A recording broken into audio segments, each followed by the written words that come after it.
प्रवचन सभा चालू होने के पूर्व आज का मंगलाचरण के लिए निम्मी जी आएंगी। जय बोलो देवादिदेव के जराट श्री पार्श्वनाथ भगवान की जय। बोलो पट्टाचार्य आचार्य गुरुवर श्री विशुद्ध सागर जी महामुनिराज की। परम पूज्य गुरुवर मुनि श्री 108 अर्जित सागर जी महामुनिराज की। छुलक जी महाराज की। समस्त मुनि संघ की। पुकारे आज तुझे तेरी आत्मा, तुझी को जगाए रे। भूल गया तू पथ अपना, बोध कराए पुकारे आज तुझे तेरी आत्मा, तुझी को जगाए रे। भूल गया तू पथ अपना, बोध कराए पुकारे आज तुझे तेरी आत्मा। कितने जन्मों की भटकन सहती है आत्मा, सहती है आत्मा। अपने बाबुल घर जाने तरसे ये आत्मा, तरसे ये आत्मा। चितन सुन अपने घर जाने तरसे ये आत्मा, तरसे ये आत्मा। पुकारे आज तुझे तेरी आत्मा, तुझी को जगाए रे।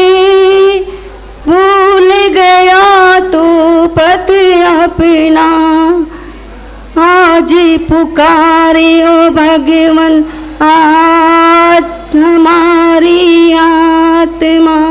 जब लो दिवादिदेव का जय श्री पार्श्वनाथ भगवान की। गुरु मंच में विराजित श्री अर्जित सागर जी महामुनिराज की। महाराज जी को नम्र निवेदन कि महाराज से अपनी वाणी से हमें लाभान्वित करें। नमोस्तु महर्षि, नमोस्तु महर्षि। ओम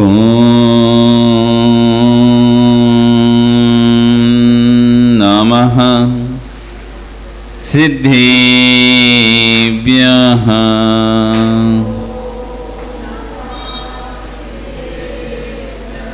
ओम नमः सिद्धेभ्यः।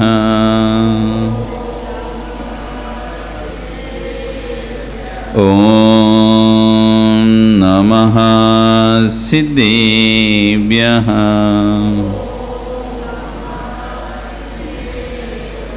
यस्य स्वयं स्वभावाप्ति प्रभावे कितिष्णकर्मिणः तस्मै संज्ञानरूपाय नमोस्तु परमात्मने। नमो अरिहन्ताणं नमो सिद्धाणं नमो आयरीयाणं नमो वच्छायाणं नमो लोये सव्यसाहुणं। बोले अनंत से परमेष्टि भगवानी की। आदिरुम आदिनाथ भगवानी की। वर्तमान शशनिक महावीर भगवानी की। आचार्य श्री 108 विशुद्ध सागर जी महाराज की। अहिंसा में विश्व धर्म की। अर्जित सागर जी महामुनिराज की जय। छुलक जी महाराज की जय। वर्तमान शासनिक वर्धमान स्वामी के शासन में तीर्थंकर प्रभु की चरण निष्ठा में बैठकर हम सभी जिन देशना का श्रवण कर रहे हैं। रक्षाबंधन पर्व, वात्सल पर्व, साधु रक्षा का पर्व। कल हम यहाँ पर सुन रहे थे उस कथा को कि कैसे चार मंत्रियों ने शुद्ध सागर मुनिराज अकम्पनाचारी 700 मुनिराजों की हंसी उड़ाई, और बाद में जब लौट रहे थे तो शुद्ध सागर मुनिराज से वाद विवाद उनका हुआ। गुरु ने शुद्ध सागर मुनिराज को बोला कि तुमको उनसे वाद विवाद नहीं करना चाहिए, क्यों? दुर्जनों की संगति, दुर्जनों से किया हुआ विवाद, दुर्जनों से की हुई तर्क कष्ट को ही देते हैं। दुर्जनों से किया हुआ तर्क, दुर्जनों से किया हुआ व्यवहार, कोई भी व्यवहार हो वो कष्ट को ही देगा। इसलिए पूरे संघ पर कष्ट आएगा, पूरे संघ पर उपसर्ग आएगा, पूरे संघ का नाश सुनिश्चित है। ये सुनते ही शुद्ध सागर मुनिराज के शरीर में तो जैसे कि आग लग गई हो, मेरे द्वारा क्या अनर्थ हो गया। मैं संघ का नाश नहीं चाहता गुरुदेव, मैं संघ का विनाश नहीं चाहता, मेरी इस गलती का प्रायश्चित दो और मुझे बताओ मैं क्या करूं जिससे पूरा संघ सुरक्षित रहे। अपने प्राण देकर भी यदि मैं संघ को बचा सकूं, मैं अपने प्राण देना भी स्वीकार करता हूं। आचार्य अकम्पनाचार्य कहते हैं ठीक है, आप एक काम करो, आप उस स्थान पर खड़े हो जाओ, उस स्थान पर जाकर ध्यान मग्न हो जाओ, समाधि ग्रहण करके ध्यान मग्न हो जाओ जिस स्थान पर आपके द्वारा वाद विवाद हुआ था। क्योंकि दुर्जनों की जिससे शत्रुता होती है उससे शत्रुता दिन की पूरी हो जाए तो बाकी सबको छोड़ देते हैं, और जब तक वो नहीं मिलता तब तक सबको मारते रहते हैं। ये दुर्जनों की विशेषता है। जैसे हमको किसी से बदला लेना है, वो व्यक्ति जब तक नहीं मिलेगा, उसके भाई से ले लोगे, पिता से ले लोगे, उसके रिश्तेदारों से बदला लेगे, तब भी शांति नहीं मिलेगी जब तक उससे नहीं लोगे। सब माफी मांग लेंगे तो आपको शांति नहीं मिलेगी। उसको बोलो वो मांगे माफी, वो मांग लिया माफी, तो कोई ना भी मांगे तो चलेगा, चलो ठीक है। क्यों? गलती इसने की है, झगड़ा इससे हुआ है, माफी इसको मांगनी चाहिए।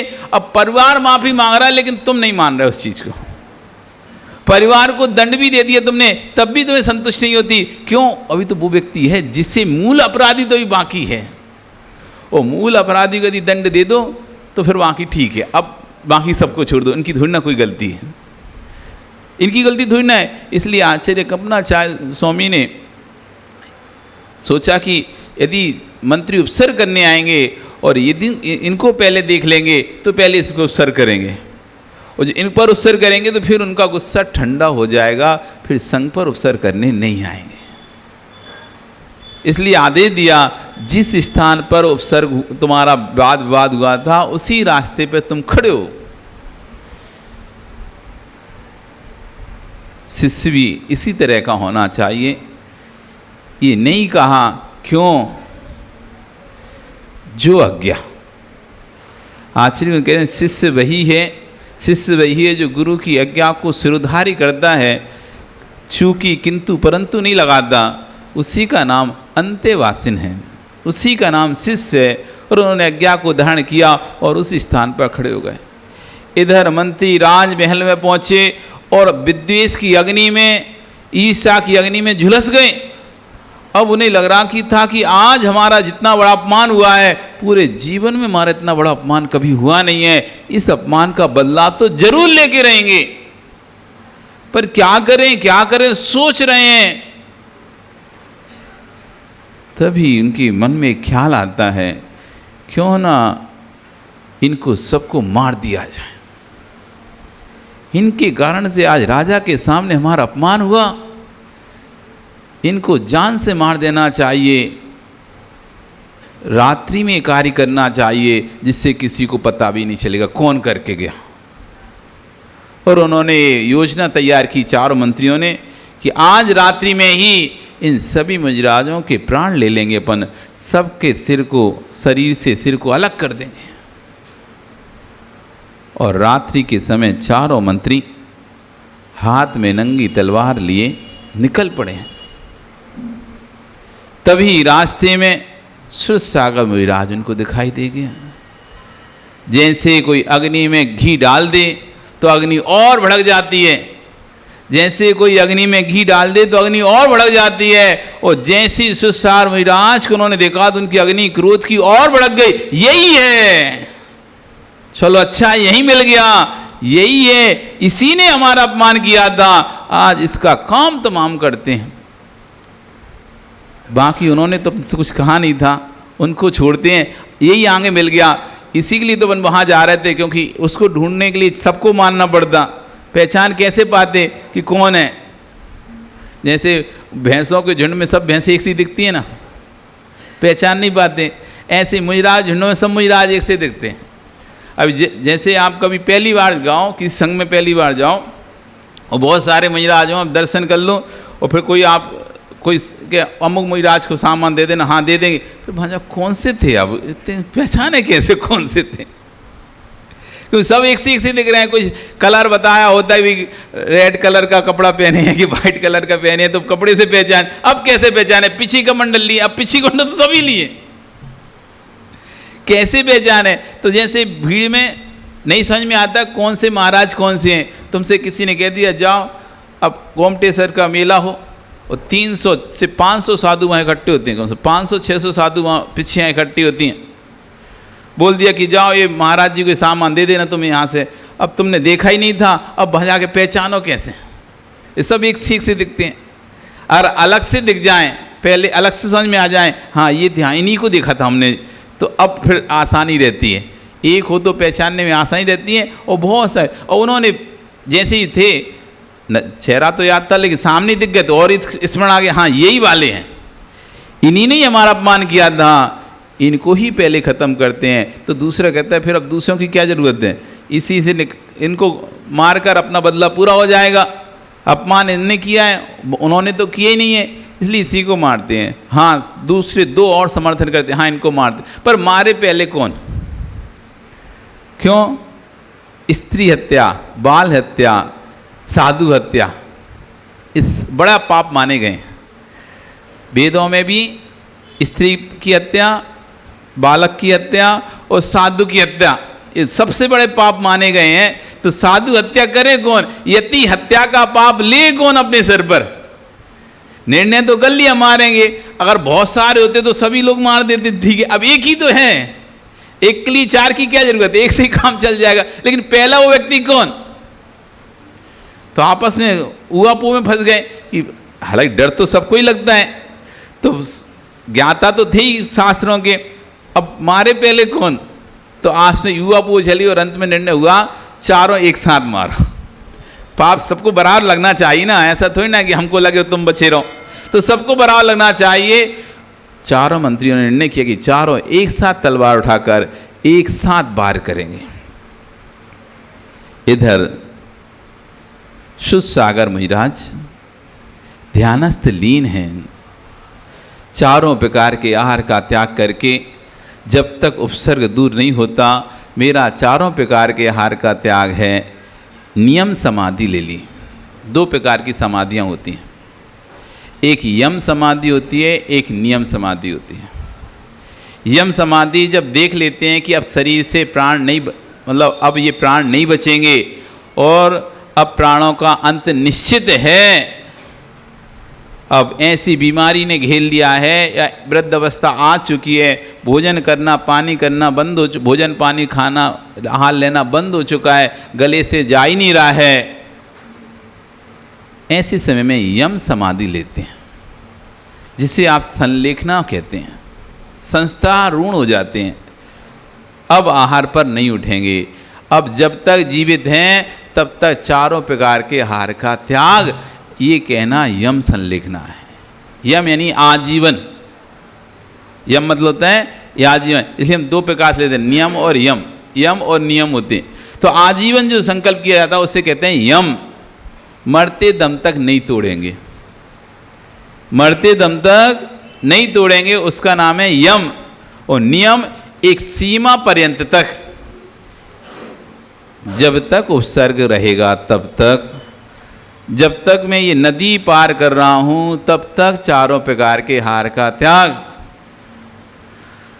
जब तक मैं पर्वत पर चढ़ रहा हूँ तब तक चारों प्रकार के आहार का त्याग, ये नियम कहलाता है। साधु जब भी कोई नदी पार करते हैं, विहार करते हैं, तो समाधि लेकर करते हैं। क्यों, पता नहीं ना रास्ते में कोई भी गाड़ी टक्कर मार जाए, नदी से पार करें अचानक बाढ़ आ जाए,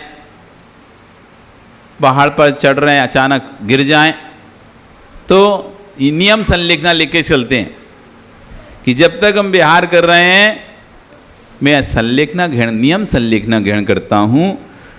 कहीं विहार में कहीं मुझे टक्कर ठोकर लग गई, एक्सीडेंट वगैरह कुछ भी होता है, मैं संलेखना के साथ मरण करूँगा। ये नदी पार कर रहा हूँ, मैं नियम संलेखना लेता हूँ। नदी पार करते तक मेरी संलेखना है और नदी पार करने के बाद उसका निष्ठापन करूँगा। तो ऐसी श्रुतसार महाराज ने नियम संलेखना ग्रहण कर ली। जब तक ये उपसर्ग नहीं टलता, उपसर्ग टलने की सूचना मुझे नहीं मिलती है कि उपसर्ग खत्म हो गया है, तब तक मैं नियम संलेखना चारों प्रकार के आहार पानी का त्याग करता हूँ।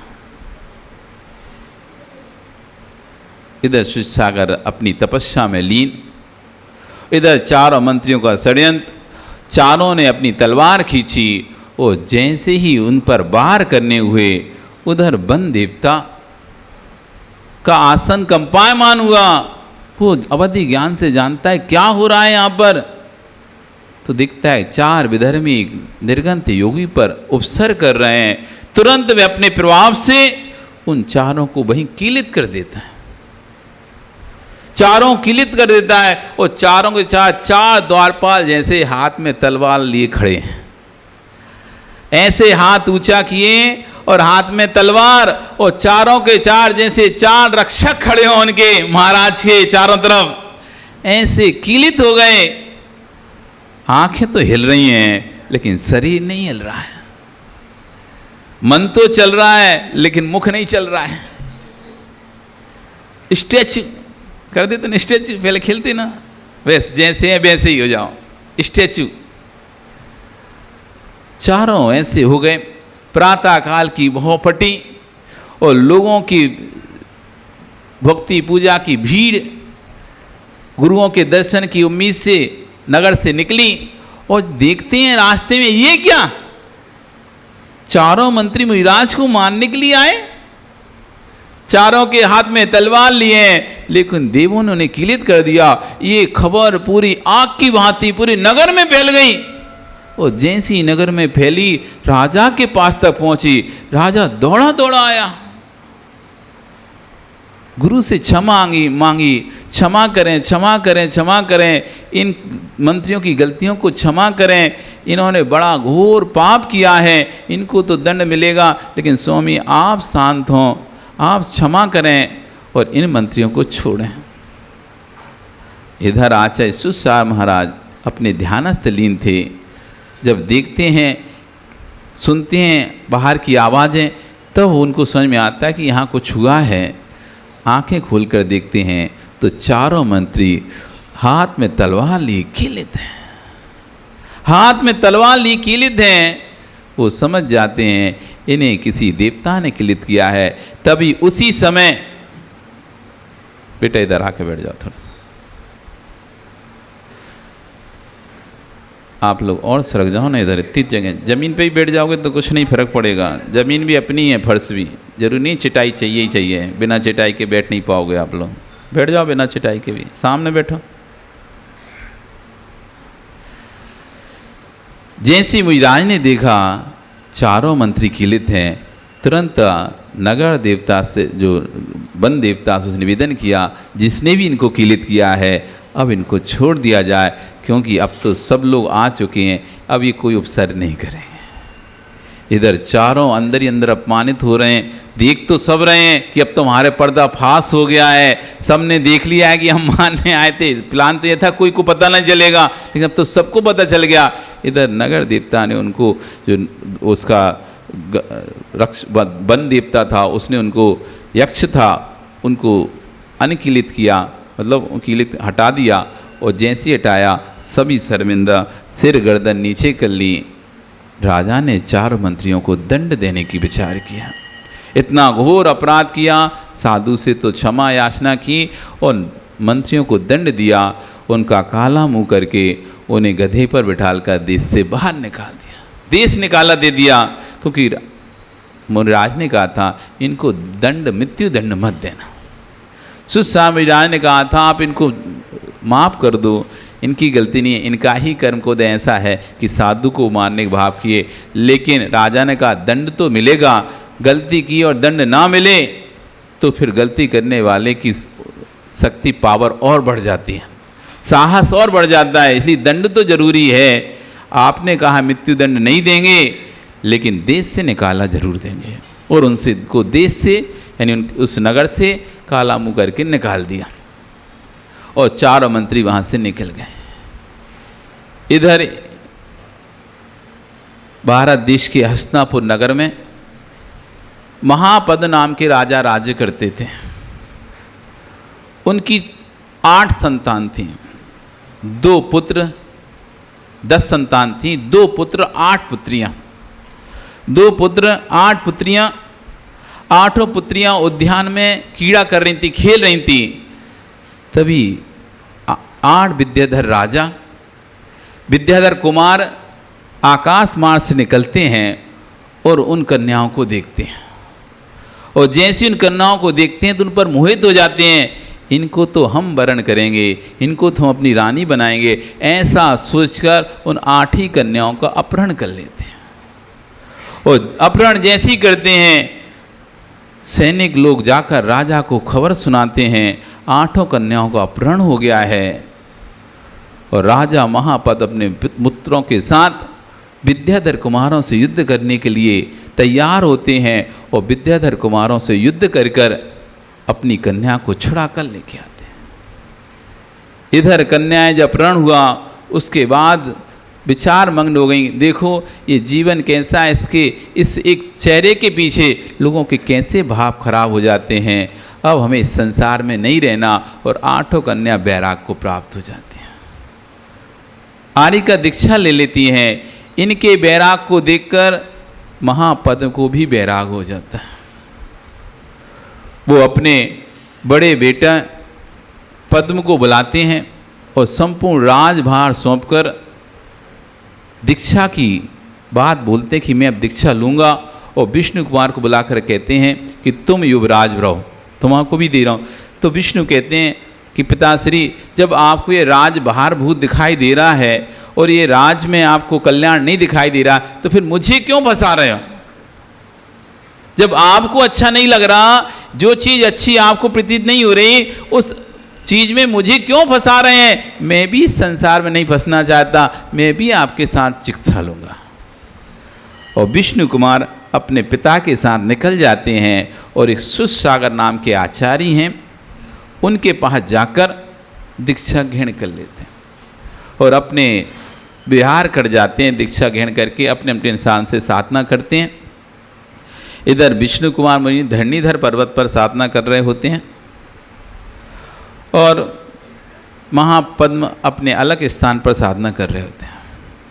विष्णु वो पद्म जो राजा महापद्म का पुत्र, बड़ा पुत्र पद्म, वो हस्तिनापुर का राजा बन जाता है। और वहाँ पर जैन मुनियों का तो जब पिता और पुत्र और बहनें सब मुनि बने ही हैं, तो वहाँ तो सोचो कि जैन धर्म के लिए कितना सम्मान रहा होगा। तो ऐसे ही जैन धर्म का वहाँ पर बहुत सम्मान था, साधुओं का आना जाना हस्तिनापुर में लगा रहता था। राजा महापद्म बड़े शक्तिशाली थे, इसलिए आसपास जितने भी शत्रु थे वो उनसे बहुत डरते थे, इसलिए कोई भी शत्रु आक्रमण नहीं कर पाता था। लेकिन पद्म उतना शक्तिशाली नहीं था, उनका पुत्र इतना शक्तिशाली ताकतवर नहीं था, इसलिए सारे शत्रु राजा आंख गड़ाए रहते थे और कुछ ना कुछ उपद्रव, कुछ ना कुछ परेशानी करते रहते थे। कभी कहीं से आने का रास्ता बंद कर देते थे, कहीं टैक्स ले लेते थे, कभी लूटपाट करते रहते थे, नगर में आने वाले सामान की लूटपाट कर लेते थे। ऐसे करके पद्म को परेशान करते थे, लेकिन पद्म इतना ताकतवर नहीं था कि उनका मुकाबला कर सके।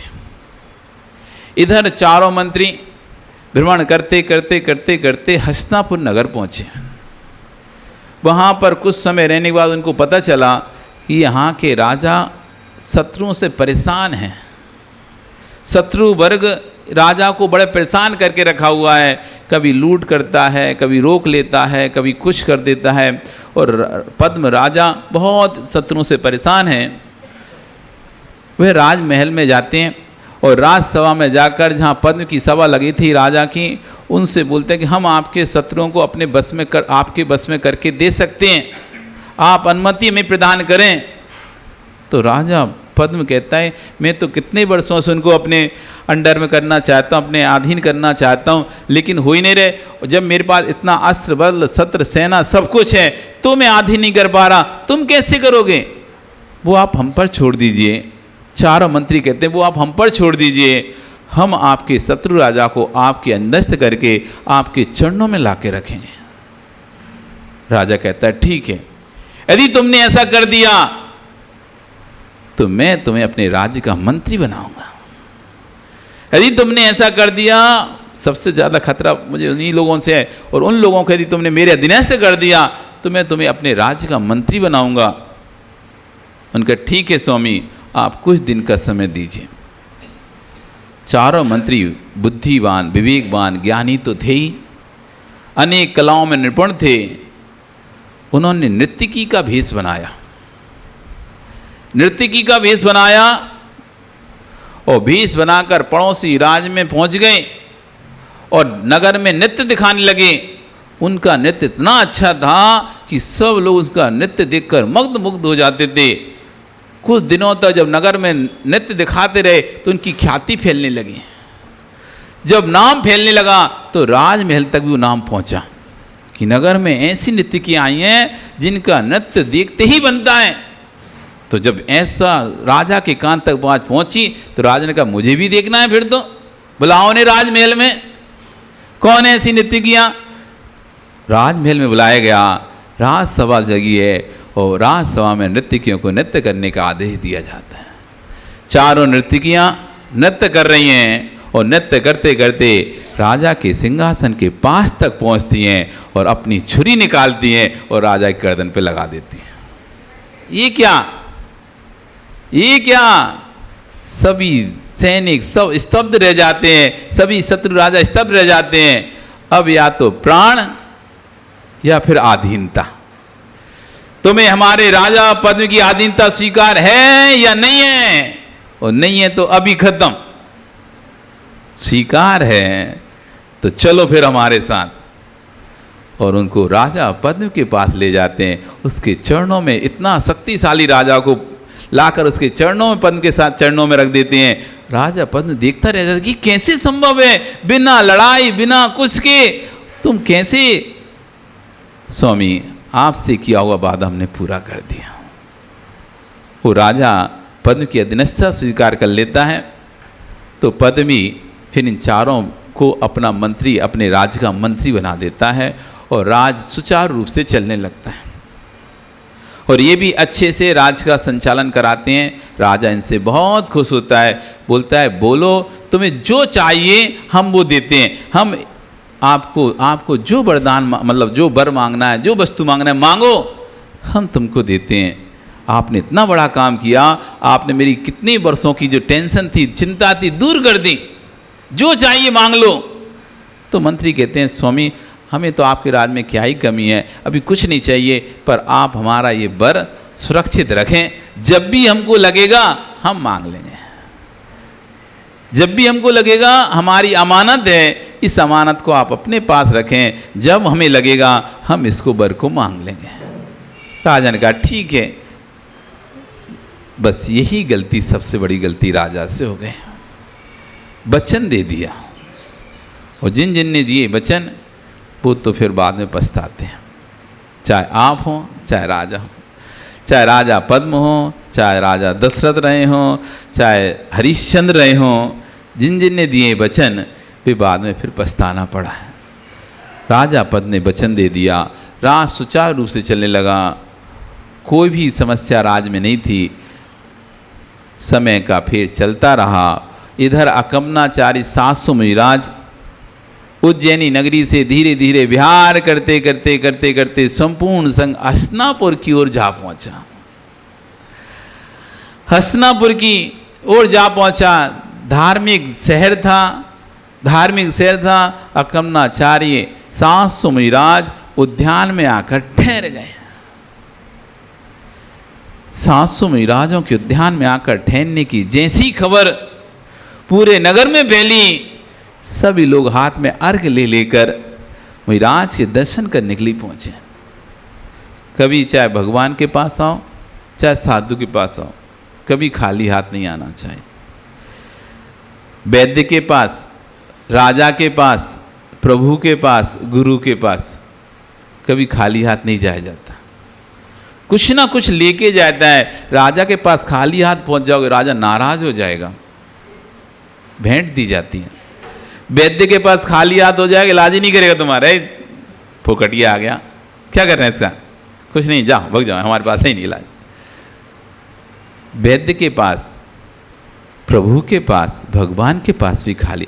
इसलिए चाहे कितना भी यहाँ पर तुम्हें पूजन की द्रव्य मिलती हो, चाहे तुम कितना भी अपना नाम राशि लिखाते हो कि हमारी तरफ से साल भर की चंदा या साल भर का द्रव्य की राशि, तब भी अपने घर से अपना चावल लेके आना चाहिए। तुम्हें कितना भी थाली मिलती हो यहाँ पे लगी लगाई पूजन की, करो आपकी व्यवस्था के साथ, जैसा बनाइए व्यवस्था वैसी बनाओ, लेकिन फिर भी अपना द्रव्य साथ में लेके। ऐसा मत सोचो हमने तो दिए 2000 रुपया, 21 रुपये दे तो दिए, अब साल भर चलाएंगे इसी से, साल भर इसमें ही द्रव्य चलाएंगे। दिया है 1000 रुपया और द्रव्य चला जाते हैं 5000 का।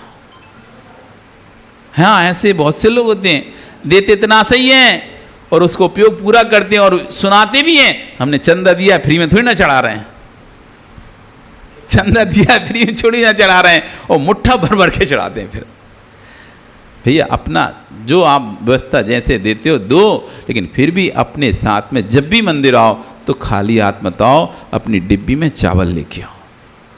यहाँ आकर मांगो नहीं, हमको दे दो, हमको दे दो, हमको नहीं। प्रभु के दरबार में मैं क्यों मांग रहा हूँ, मेरे पास क्या कमी है जो मैं यहाँ आकर कहता हूँ एक मुट्ठी चावल दे दो। मैं अपने साथ अपना चावल का पैकेट साथ में रखूँगा, जब भी गुरु के दर्शन करने जाऊँगा, जब भी प्रभु के दर्शन करना जाऊँगा, अपना चावल निकाल के चढ़ाऊँगा। मेरे पास कमी नहीं है, मैं इतना गरीब नहीं हूँ कि मुझे दूसरों के सामने हाथ फैलाना पड़े। एक मुट्ठी चावल दे दो, थोड़ा सा चावल दे दो, थोड़ा सा चावल दे दो। अरे क्यों भागना है, मेरे पास क्या कमी है क्या? अपना साथ में लेके रखो द्रव, अपनी पास हमेशा अपनी बादाम, इलायची, लौंग, चावल जो भी रखना है जेब में रखे रहो। मैं दर्शन करने जाऊंगा, बिना चढ़ाए दर्शन नहीं करूँगा। सभी श्रावक गण हाथ में अर्घ लेकर मुनिराज के दर्शन करने जाते हैं और ये खबर पूरे नगर में फैल जाती है और ये खबर राजमहल में भी फैल जाती है। मंत्रियों को भी ये खबर पहुंच जाती है। अब मंत्रियों को लगता है डर, क्यों? वहाँ तो फिर भी राजा जैन धर्म का अनुयायी नहीं था, लेकिन यहाँ का राजा तो जैन धर्म का अनुयायी है और इसके पिता भी मुनि हैं, भाई भी मुनि है, और यदि इसको पता चल गया कि हमने मुनियों पर उपसर्ग किया था उज्जैनी नगर में, हम ही वो 4 मंत्री हैं जिन्होंने उज्जैनी नगर में उपसर्ग किया था, ये तो पता नहीं हमारा क्या हाल करेगा। और इन मुनियों की कहानी हमारी दुर्दशा हो रही, जो हमको भटकना पड़ रहा है। अब कुछ ना कुछ उपाय करना पड़ेगा इनका। अब पोल तो खुलने वाली है, आज नहीं तो कल खुलेगी, इसलिए अब पोल खुले उससे पहले, लोगों को रहस्य पता चले हमारा, उससे पहले हमें अपना बदला निकालना चाहिए। और तुरंत राजा के पास पहुंच जाते हैं। राजन, आपको याद है कि आपके शत्रु आपको परेशान करते थे, हमने आपके शत्रुओं को आपके अधीनस्थ किया था, उस समय आपने हमको एक वचन दिया था कि जो मांगोगे हम देंगे, आपको याद है क्या? राजा कहता है हाँ बिल्कुल याद है, आप बोलो क्या चाहिए? सोना, चांदी, हीरे, मोती क्या चाहिए? राजन, हमें कुछ नहीं चाहिए, हमें तो बस 7 दिन का राज्य चाहिए। 7 दिन हम इस यहाँ पर हस्तिनापुर में अपना राज करेंगे और आप अपने अंतःपुर में रहेंगे, आप अपने महल से बाहर नहीं निकलेंगे। आप अपने, क्योंकि महल से बाहर निकल, उन्हें पता था महल से बाहर निकले, उन्हें पता चलेगा क्या बाहर हो रहा है, लोगों की सुनेंगे तो गड़बड़ हो जाएगा, विद्रोह हो जाएगा भी, लोगों को राजा से मिलने नहीं देना है। बस राज आज्ञा निकाल दें आप कि 7 दिन तक का राज मंत्रियों को दिया जाता है और आप अपने अंतःपुर में जाकर रहें और 7 दिन तक आप बाहर नहीं निकलें। राजा को कुछ समझ में नहीं आया, उनका ठीक है 7 दिन की तो राज है, दे करेंगे राज, अच्छा तो करते हैं राज, 7 दिन में अपने उसमें रहूँगा। उसे पता नहीं था कि नगर में मुझे राज आए या कुछ भी, उसे कुछ भी नहीं पता था। उसे जब राजा के पास तो सामान हर व्यक्ति नहीं पहुँच सकता ना बताने के लिए, जब उसे पता चलेगा, उसके मंत्रीगण विशेष जब तक बताएंगे तब तक तो बहुत देर हो चुकी थी। और राजा ने उनको अपना तथास्तु कहकर ठीक है मैं तुमको वचन देता हूँ और 7 दिन का राज दे दिया। इधर 7 दिन का राज का जैसी बर पाया आदेश निकला, आदेश निकलते ही नगर में अब इन्होंने भी एक ढोंग रचा, नगर शांति के लिए यज्ञ किया जाएगा, विश्व शांति के लिए यज्ञ किया जाएगा। और यज्ञ का स्थान चुना वही उद्यान जहां पर 700 मुनिराज विराजमान है। उसी उद्यान के चारों ओर बड़े बड़े यज्ञ मंडपशालाएं बनाई गई, यज्ञशालाएं बनवा दी गई हैं, चारों ओर यज्ञशाला बन गई हैं। बीच में मुनिराज 700 मुनिराज, उनको समझ में आ गया ये पुनः ये मंत्रियों का अवसर प्रारंभ होने वाला है। उन्होंने अपने पूरे संघ को बुलाया और सबको नियम संलेखना दे दी, यदि प्राण रहे तो हार करने उठना, नहीं तो जब तक ये उपसर्ग दूर नहीं होता तब तक सब लोग ध्यानस्थ हो जाओ, चारों प्रकार का हार त्याग कर दो, कोई बहुत बड़ा उपसर्ग संघ पर आने वाला है। 700 मुनिराज गुरु की आज्ञा मानकर नियम संलेखना ग्रहण कर लेते हैं और ध्यानस्थ हो जाते हैं। इधर चारों मंत्री बड़ी बड़ी यज्ञशालाएं बनवाते हैं और यज्ञशाला में यज्ञ प्रारंभ करते हैं। पहले तो प्रारंभ तो लकड़ियों के यज्ञ से प्रारंभ किया और फिर धीरे धीरे नरमेघ यज्ञ, अश्वमेघ यज्ञ, अनेक पशुओं की बलि देकर उस यज्ञ को करने लगे। उस यज्ञ से बड़ी बड़ी लपटें, बड़ी बड़ी अग्नि की धूम लपटें निकल रही हैं और भीषण गर्मी उत्पन्न हो रही है। चारों तरफ से यज्ञशाला बनाकर उन साधुओं को घेर लिया और उसके धुएं से, उसकी अग्नि से सभी साधुओं के शरीर जलने लगे। सभी साधुओं की, वहाँ भी अग्नि जले ना, जब होली की अग्नि जलती ना, होली की, या आपने देखो ना बड़ी बड़ी लपटों थे, पास में नहीं खड़े हो पाए। आप चिता भी जलाने जाते हो ना, वहाँ भी थोड़े पास में रहते हो तो जलता है, इसलिए दूर खड़े हो जाते हो आप, इतनी आंच लगती है। फिर बड़ी बड़ी यज्ञशालाएं, एक नहीं हजारों यज्ञशालाएं चारों तरफ से उन्होंने घेर लिया हो और एक साथ जले। कितनी हीट उत्पन्न हो रही है, सांस लेने के लिए वायु ऑक्सीजन भी अब नहीं मिल रही है, पूरा प्रदूषण हो चुका है, धुआं ही धुआं, धुआं धुआं धुआं धुआं, उससे दम घुटने लगा, नाक अवरुद्ध होने लगी, शरीर जलने लगा, त्वचा फटने लगी और ये यज्ञ चल रहा है। 6 दिन यज्ञ चलते चलते हो गया, 6 दिन यज्ञ चलते चलते हो गया। संपूर्ण साधु निढाल हो गए, सब मरणासन अवस्था में पहुंच चुके हैं। नगर में हाहाकार मच रहा है, सभी प्रजाजन कह रहे हैं ये क्या हो रहा है, घोर उपसर चल रहा है, लेकिन कौन विरोध करे, क्योंकि संपूर्ण राज्य, संपूर्ण सेना, सब मंत्रियों के हाथ में, जो विरोध करता उसे कुचल दिया जाता। उल्टा राजा ने क्या किया, लोगों का विरोध ना हो तो लोभ और दे दिया, किमिक्षिक दान की घोषणा कर दी, जिसको जो चाहिए, यज्ञ की सफलता के लिए हम किमिक्षिक दान देते हैं, जिसको जो चाहिए वो यहाँ से ले जाए, पर यज्ञ का विरोध नहीं करे। तो लोगों में तो लोभ कसायत तो ज़्यादा रहती है, जब मिल रहा है तो ठीक है चलो, वैसे तो विरोध करते हैं और उनसे कह देते हैं तुम इतना रुपये दे देंगे, अब विरोध बंद कर दो, हाँ ठीक है लाओ विरोध बंद, ऐसा हो जाता है। तो कुछ लोग लालच में आकर अब उनके सपोर्ट में हो गए, पहले तो सभी विरोध में थे, फिर कुछ सपोर्ट में, फिर कुछ विरोध में, चलता रहा, लेकिन कोई उसका हल नहीं निकल रहा था। इधर विष्णु कुमार भी, उधर पद्म राजा भी अपने महल, उसे बाहर की बाहर की खबर से अनजान था, उसे पता ही नहीं था क्या हो रहा है बाहर। उपसर्ग भी हो रहा है ये भी नहीं पता उसे, तो उपसर्ग भी हो रहा है उसे तो ये भी नहीं पता। क्यों? वो तो अपने अंतःपुर में है, महल के अंदर है। बाहर निकले तो खबर मिले, जब बाहर निकल ही नहीं रहा तो खबर कहाँ से मिलेगी? जब खबर मिले तब तो विद्रोह करे, कुछ करे, लेकिन खबर ही नहीं है। इधर 6 दिन हो गए उपसर्ग करते करते। तभी मिथिलापुर के उद्यान में विष्णु कुमार के जो गुरु थे सुसागर आचार्य, वो ध्यानस्थ थे। रात्रि में वो ध्यान अवस्था में थे। उन्होंने ऊपर आकाश में देखा श्रवण नक्षत्र हिल रहा है। अचानक उन्होंने अपना ज्योतिष शास्त्र ज्ञान लगाया, निमित्त ज्ञान लगाया, क्या कारण है? तो उनको लगा घोर उपसर्ग, साधुओं पर घोर उपसर्ग हो रहा है, हस्तिनापुर में घोर उपसर्ग हो रहा है। उधर एक क्षुल्लक बैठा हुआ था उनके पास में। अचानक उनके मुख से आवाज निकली घोर उपसर्ग। क्षुल्लक डर गया, सहस गया। अचानक मुनिराज इतनी रात में क्या बोल रहे हैं? ये तो मौन लेते हैं रात में, और अचानक बोले कैसे घोर उपसर्ग? पहुंचे, स्वामी स्वामी क्या हुआ? क्या बताएं, 700 मुनिराजों पर हस्तिनापुर में घोर उपसर्ग चल रहा है। स्वामी इसका कोई उपाय, हल? इसका तो कोई हल नहीं है, एक ही हल है, विष्णु कुमार मुनि जो कि धरणीधर पर्वत पर साधना में लीन है, उनको विक्रिया रिद्धि प्राप्त हुई है, वही चाहें तो इस उपसर्ग को दूर कर सके, अन्यथा 700 मुनियों को कोई भी नहीं बचा सकता।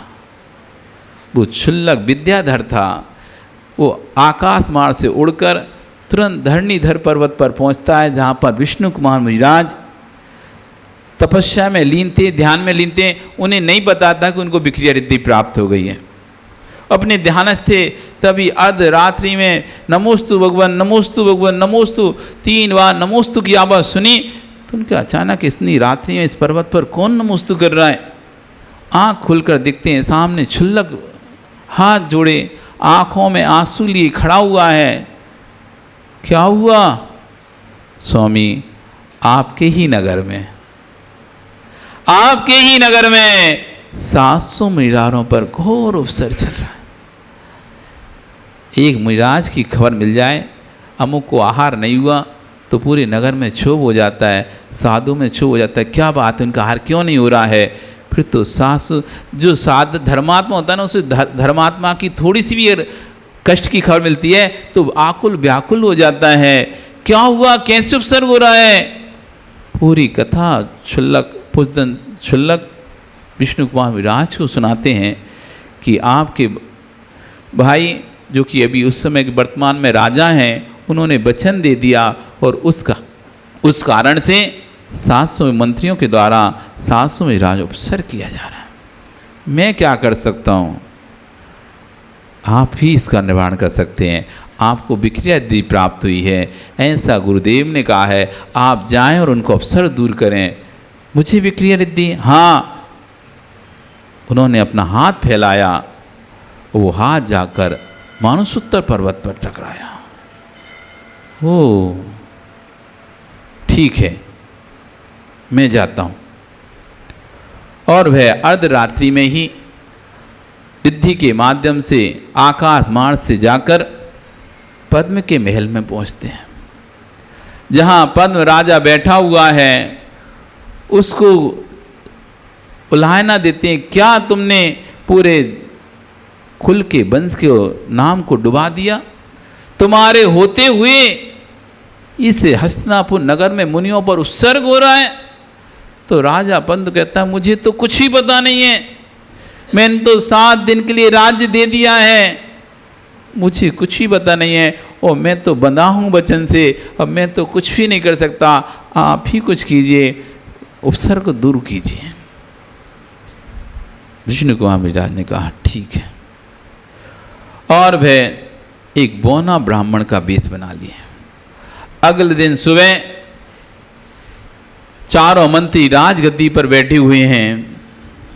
राजसभा लगी हुई है, किमिक्षिक दान चल रहा है, सबको जिसको जो चाहिए वो मिल रहा है। विष्णु कुमार मुनि भी विक्रिया के माध्यम से एक बौने ब्राह्मण का भेष बना लेते हैं और राजसभा में पहुंचते हैं। भिक्षाम देहि, भिक्षाम देहि, भिक्षाम देहि। वो जैसे उस बौने ब्राह्मण को देखते हैं तो मंत्री वेद में पढ़ा था, यदि किसी यज्ञ में बौना ब्राह्मण आ जाए तो यज्ञ सफल होता है, यज्ञ सफलता की सूचना देता है। बड़े खुश होते हैं, आओ ब्राह्मण देवता बताओ क्या चाहिए, कितना सोना, कितना चांदी, कितना हीरे मोती चाहिए, कितनी भूमि चाहिए, आप मुझे दे पाएंगे? कि हाँ दे देंगे, आप बताओ क्या चाहिए? मुझे 3 पग भूमि चाहिए। 3 पग भूमि बस? हाँ मुझे 3 पग भूमि चाहिए। तो हंसने लगते हैं, 3 पग में क्या होगा? एक मकान भी नहीं बनेगा तुम्हारा, कहाँ से खाओगे? ना कोई खेती ना किसानी। नहीं मुझे 3 पग ही चाहिए, आप मुझे दो क्या? ठीक है दे देंगे, किसी बड़े व्यक्ति को बुलाओ, उसके पग से तुम्हें 3 पग। नहीं मैं अपने ही पैरों से 3 पग भूमि लूंगा। आपको स्वीकार है तो आप मुझे वचन दीजिए। वचन बड़ा खतरनाक होता है।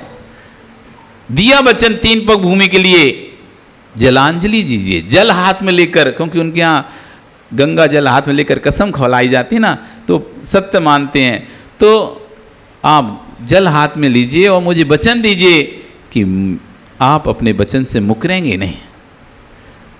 ठीक है वचन दिया, और वचन देकर जैसे ही फिर अपने विष्णु कुमार ने अपना शरीर बढ़ाना प्रारंभ किया, और इतना बड़ा शरीर किया, पहला पग सुमेरु पर्वत पर ऊपर, दूसरा पग रखा मानसोत्तर भूमि, मानसोत्तर पर्वत। अब ऐसे में मानसोत्तर पर्वत तक भूमि है, और ऐसे जाओ तो सुमेरु पर्वत तक है। त्रियक में ऐसे फैली है मानसोत्तर पर्वत तिरछे में, और ऊपर में अब नीचे तो न रखें, नीचे तो कुछ ही नहीं है, ऊपर तक है तो सुमेरु पर्वत तक है, और ऐसे मानसोत्तर जहाँ तक मनुष्यों का निवास है वहीं तक मनुष्य भूमि हो गई। उसके बाद तो मध्य लोक तो पूरा है, लेकिन मनुष्य लोक नहीं है। मनुष्य लोक इतना ही है, 2.5 द्वीप तक का जो स्थान है वो मनुष्य। तो एक पैर में सुमेरु पर्वत, दूसरे पैर में 2.5 द्वीप।